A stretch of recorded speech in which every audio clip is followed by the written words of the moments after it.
ഞാൻ ഈ പറയുന്ന സിനിമയിലോട്ടോ സീരിയലിലോട്ടൊക്കെ വരുന്നതിന് മുമ്പ് ഞാനൊരു ബിസിനസ്സുകാരനായിരുന്നു. ആ ബിസിനസ്സുകാരുടെയൊക്കെ ബുദ്ധിമുട്ട് കണ്ട് വളർന്നു വന്ന ഒരു വ്യക്തിയാണ് ഞാൻ. അപ്പം അങ്ങനെ പറഞ്ഞു വരുമ്പോഴേക്കും ബിസിനസ്സിൽ ഉയർച്ചയും താഴ്ചയും എല്ലാം തന്നെ എൻ്റെ ഈ ലൈഫിൽ ഞാൻ ഫേസ് ചെയ്തിട്ടുള്ള ഒരാളാണ്. ഇവിടെ ഞാൻ എൻ്റെ മുന്നിൽ നിൽക്കുന്നതെല്ലാം തന്നെ ബിസിനസ്സിൽ തഴമ്പിച്ച് മുന്നേറിയവരുണ്ട്, അപ്സ്റ്റാർട്ട്സ് ഉണ്ട്, ജസ്റ്റ് സ്റ്റാർട്ട് ചെയ്ത ആ ലെവലുള്ള ആൾക്കാരുണ്ട്. അപ്പോൾ എല്ലാവരുടെ അടുത്തും എനിക്കങ്ങനെ വലിയ അഡ്വൈസ് പറയാനെന്ന് പറയില്ല. ഇന്നത്തെ കാലത്ത് ആർക്കും അഡ്വൈസ് ഇഷ്ടമല്ല. They just would like to learn from their own mistakes. അപ്പം അങ്ങനെ നോക്കുമ്പോഴേക്കും എൻ്റെ മിസ്റ്റേക്സ് ചൂണ്ടിക്കാണിക്കാനാണ് ഞാനിവിടെ ആഗ്രഹിക്കുന്നത്.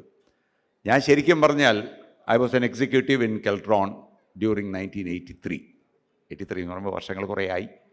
ആ ഒരു കാലത്തെ എക്സിക്യൂട്ടീവായി സുഖമായൊരു സർക്കാർ ജോലിയും വെച്ചുകൊണ്ട് ഇരുന്നിരുന്നെങ്കിൽ ഞാനിന്ന് പ്രോബ്ലി അവിടെ ഏറ്റവും ടോപ്പ് ലെവൽ മാർക്കറ്റിംഗ് മാനേജറോ ഡയറക്ടറോ അങ്ങനെ എന്തെങ്കിലുമൊക്കെ ഒരു ടോപ്പ് പോസ്റ്റിൽ എത്തിയാണ്. സർക്കാർ ജോലി, സർക്കാർ ശമ്പളമൊക്കെ ആയിട്ട് സുഖമായി ജീവിക്കാമായിരുന്നു. പക്ഷേ എൻ്റെ ഒരു മൈൻഡ് സെറ്റ് അതായിരുന്നില്ല. I wanted to be a business man. അന്ന് എങ്ങനെയാണെന്ന് എനിക്കറിയില്ല, എൻ്റെ ഒരു സുഹൃത്ത് എനിക്ക് ഒരു ചെറിയ സ്പാർക്ക് തന്നു. ഈ ടോൾഡ് മീ, ഗൾഫിലൊക്കെ വീഡിയോ കാസറ്റ്സ് ഇഷ്ടം പോലെ കിട്ടും, പക്ഷേ അത് നമ്മുടെ വീടുകളിൽ എത്തിച്ചു കഴിഞ്ഞാൽ ബൈ ഒരു വീഡിയോ ലൈബ്രറി അല്ലെങ്കിൽ ഒരു ഹോം ഡെലിവറി സിസ്റ്റം വെച്ച് തുടങ്ങിക്കഴിഞ്ഞാൽ അതിന് നല്ല സ്കോപ്പ് ഗൾഫിലുണ്ട്. നിനക്കിതൊന്നും ഇവിടെ കേരളത്തിൽ ആലോചിച്ചുകൂടെ എന്ന് എന്നോട് ചോദിച്ചു.